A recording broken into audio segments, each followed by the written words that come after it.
کہ کان منہا نقیہ قابلۃ الماء، یہ منتفع بثمرات الماء، اور وکان منہا کانت منہا اجادب امسکت الماء، یہ منتفع بعین الماء۔ تو اصل تقسیم سنائی ہے۔ اب ادھر آئیں مشبہ کے جانب۔ مشبہ کے جانب بھی دو قسمیں ہیں، اب اس کو دیکھیں۔ ایک مثل من فقہ فی دین اللہ ونفعہ بما بعثنی اللہ بہ فعلم وعلم، ایک۔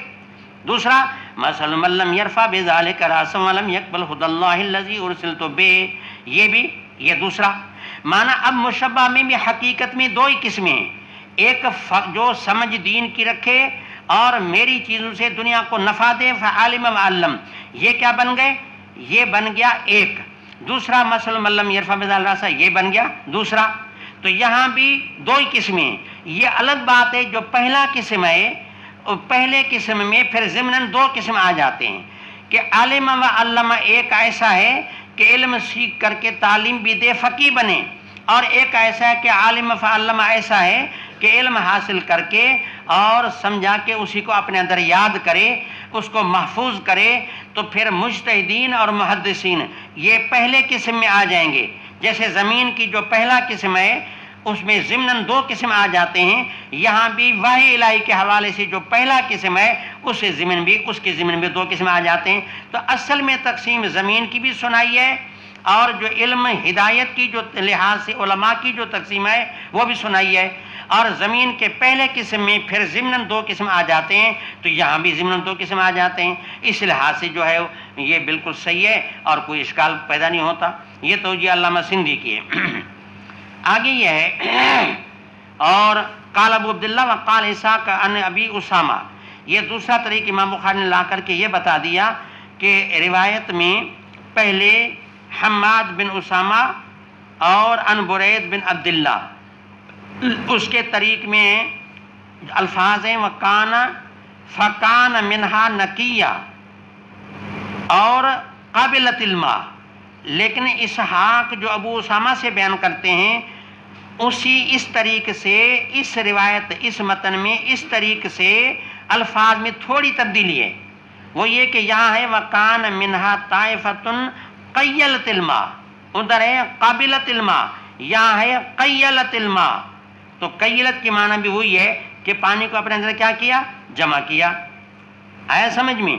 باقی رہ گیا کہ حدیث میں لفظ آیا کی آن کا، امام بخاری کی ایک عادت ہے، ایک طریقہ ہے، وہ آپ ذہن میں رکھ لیں کہ اگر حدیث میں کوئی لفظ اگر مشکل آ گیا تو اس حدیث کی لفظی تحقیق کے لیے کوئی نہ کوئی قرآن کریم کی آیت اس کے مناسب لا کر کے پھر وہ قرآن کی آیت کا مطلب بھی بتا دیتے ہیں۔ اس قرآن کے آیت میں جو ایسا لفظ آتا ہے اس کی بھی معنی بتا دیتے ہیں، تاکہ خدمت حدیث کے ساتھ خدمت قرآن بھی ہو جائے۔ اب جہاں لفظ آیا کی آن کا تو فوراً ایک امام کا ذہن چلا گیا کہ قرآن کریم میں لفظ کا آیا ہے، کا لفظ قرآن میں آیا ہے۔ اچھا، کان صفصفہ اس طرح قرآن میں آیا ہے، کان صفصفہ، تو دیکھا کہ کیان جمع کا ہے اور کا لفظ قرآن میں آیا ہے، لہٰذا انہوں نے کہہ دیا کہ کا یالوہ الماء، کا ایک ایسے میدان کو کہتے ہیں کہ جس کے اوپر پانی مرتفع ہو کر کے چلا جائے۔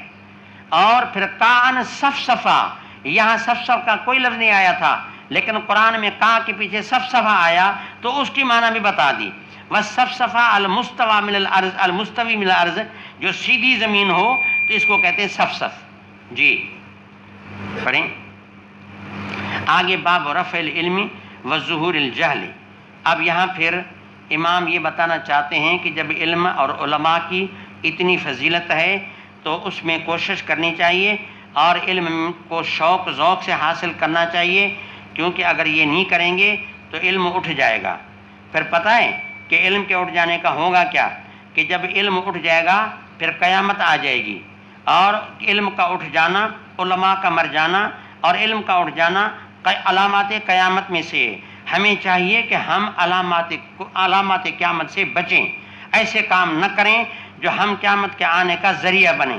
اس لیے فرمایا کہ علم کو حاصل کرنا چاہیے اور رفع العلم سے بچنا چاہیے۔ اس لیے فرمایا کہ ایک وقت آئے گا کہ علم اٹھ جائے گا۔ جب علم اٹھ جائے گا تو جہالت بالکل کھلم کھلا ہو جائے گی۔ اور اسی کو ثابت آگے کرتے ہیں، قال ربیعۃ الرائی، یہ ربیعۃ الرائی جو ہے یہ امام مالک کے استاد ہیں، مدینہ کے بہت بڑے چوٹی کے جید عالم ہیں۔ ان کے والد کا نام فروخ تھا، اور فروخ جو ایک جہاد میں گئے ہوئے تھے۔ ربیعہ اپنے ماں کے پیٹ میں تھا۔ 25 سال کے بعد جب فروخ واپس آیا تو ربیعہ بہت بڑے عالم بن چکے تھے، اور عالم بننے کے بعد پھر جب آیا بیوی کو کہا کہ میں آپ کو اتنے 1000 درہم دے گیا تھا، میں نے کہا اس کو آپ حفاظت بھی کرنا، ضرورت پوری کرنا، میرے پیسے کہاں گئے؟ انہوں نے کہا میں آپ کو اس کا جواب دیتی ہوں، آپ نماز پڑھ کے آئیں۔ یہ جب نماز پہ گئے مسجد نبوی میں نماز پڑھی تو دیکھا سبحان اللہ ایک خوبصورت چہرہ ہے اور بہت بڑا ایک زبردست عالم ہے جو درس حدیث دے رہا ہے۔ انہوں نے کہا ماشاءاللہ، حدیث سب یہ بیٹھ گیا، بہت خوش ہوا، بہت اس کو لذت آئی، مزہ آیا۔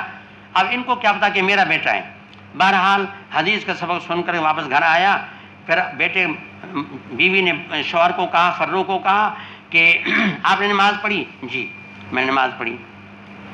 اچھا پھر کسی عالم نے وہاں درس دیا؟ جی ہاں بہت بڑا زبردست عالم تھا، بہترین دل اس نے درس دیا۔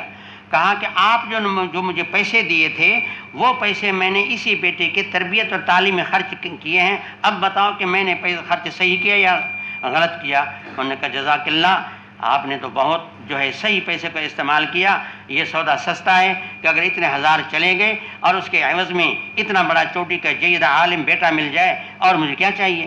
یہ وہ ربیعۃ الرائی، رائی کہتے ہیں فقیہ، جیسے امام صاحب یا ہمارے حنفیوں کو لوگ کہتے ہیں رائی، کہ بھئی یہ وہ ہیں کہ رائے پہ چلنے والے ہیں۔ حالانکہ پہلے رائی کا جو لفظ تھا یہ کوئی قباحت کا لفظ نہیں تھا، اب غیر مجلدین نے کہا کہ یہ تو رائے پہ چلتے ہیں اور ہم حدیث پہ چلتے ہیں۔ حالانکہ پہلے رائی بڑی چوٹی کے فقیہ عالم کو رائی کہا جاتا تھا۔ یہ ربیعۃ الرائی، یہ ربیعۃ الرائی کہتے ہیں کہ لا ينبغي لأحد عنده شيء من العلم، کہ اللہ نے جس کو علم تھوڑا بھی دیا ہو تو یہ اس کو مناسب نہیں ہے کہ اپنے علم کو ضائع کریں۔ یعنی ضائع کرنے سے مراد یہ نہیں، ضائع کرنے سے مراد یہ ہے کہ اوروں تک منتقل نہ کریں، معلومات کی جتنا پڑھیں اتنا منتقل کریں، ایسا نہیں کہ بڑا علامہ بنے پھر فیض دے، جتنا اللہ نے دیا وہ اوروں تک منتقل کریں۔ تو یہ اس لیے ہے، اب مناسب اس طریقے سے ہے کہ جو تھوڑا تھوڑا علم کی بھی اشاعت کرے گا علم رہے گا، رفع علم کا نہیں ہوگا، ظہور جہل نہیں ہوگا۔ اس لحاظ سے اس کی ترجمے کے ساتھ کیا ہوگی؟ مناسبت ہوگی۔ بھی قال حدثنا عمران بن میسرۃ قال حدثنا عبد الوارث عن ابي التياح عن انس رضي الله تعالى عنه انه قال قال رسول الله صلى الله عليه وسلم ان من اشراط الساعه ان يرفع العلم ويثبت